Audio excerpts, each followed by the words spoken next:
কালি AGP আৰু বিজেপিৰ পঞ্চায়ত সন্মিলনখনে প্ৰমাণ কৰিছে যে আমি কিমান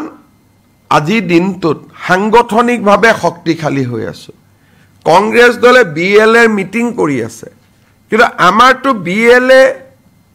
ৱাৰ্ডত অলৰেডি ৰেডি হৈ আছে এই ৱাৰ্ড মেম্বাৰ সকল নৱেম্বৰত আমাৰ বুথ সন্মিলন হ'ব দুইটা দলৰে তাতো আপোনালোকে দেখা পাব যে বুথ সভাপতি সকল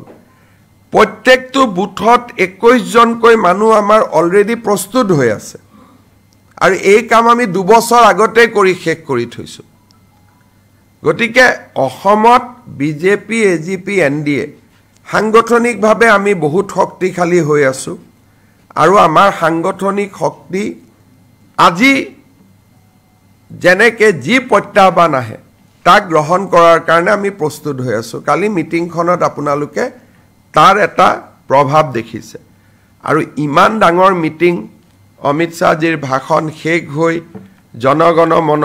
নোহোৱালৈকে এজন মানুহ উঠি যোৱা নাই কোনো কাৰোবাৰ নেচাৰ কলৰ কাৰণে বেলেগ কথা কিবা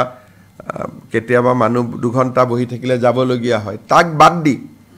সকলো মানুহে যি ধৰণে বহি আছে